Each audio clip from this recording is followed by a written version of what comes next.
I put this video together to show you how easy it is to load ATV or whatever into the trailer.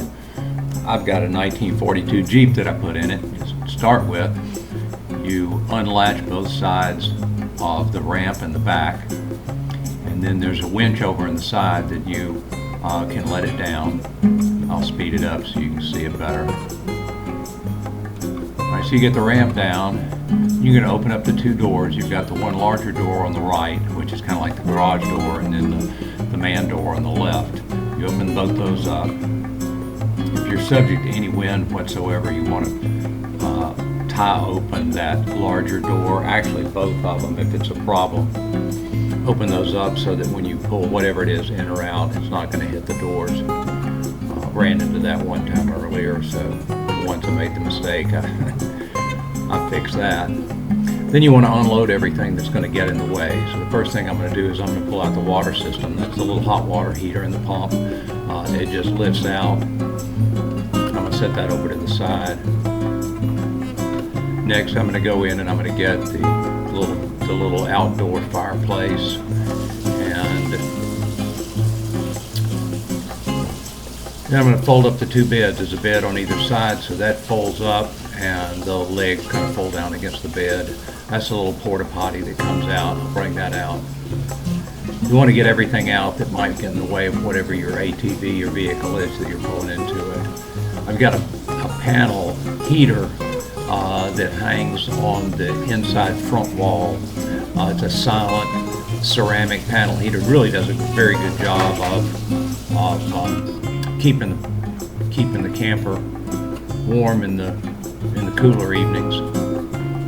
And then there's a panel over the hitching post where the Jeep, in my case, the Jeep goes up against that. Next, I put out the tarp to catch any drips.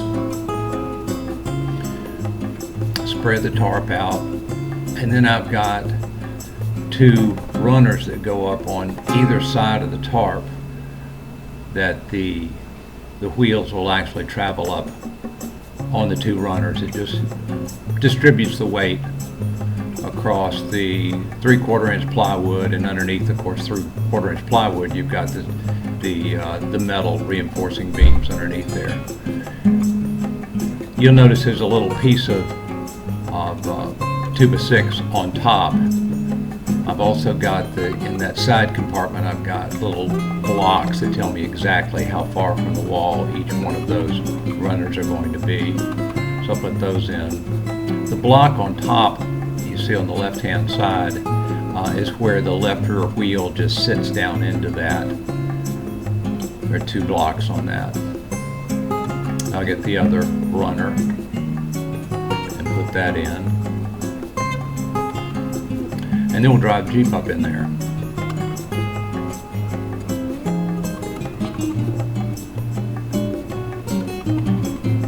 So as I said, the runners go in and then they just kick up against the other two boards. You can see the spacer boards in the back.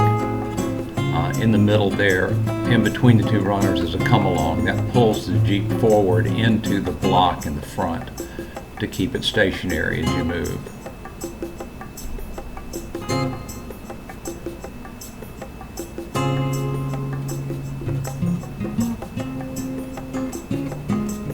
So I'll drive it up in.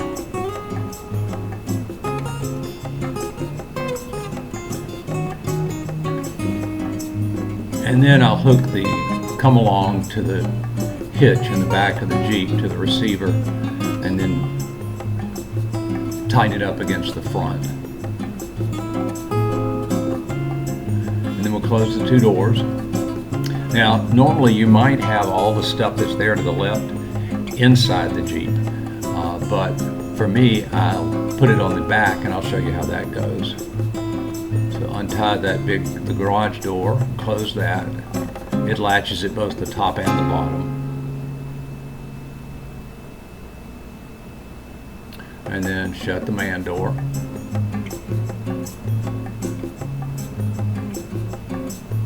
I've got a little cut-off piece of a koozie that I put over the doorknob to protect it when that back gate comes up.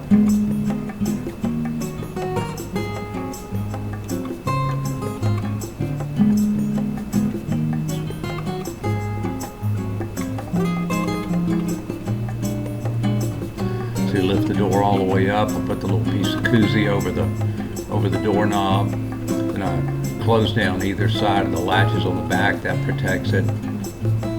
Let down the back storage shelf,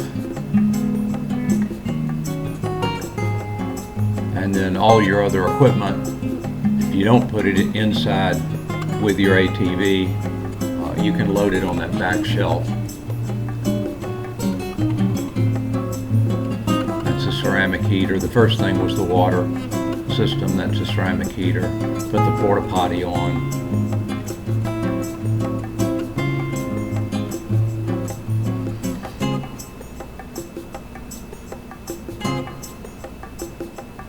And you get all that on there, and you strap it down, cover it up, whatever's necessary. Wrap it up, you're good to go. Crank up and haul her down the road.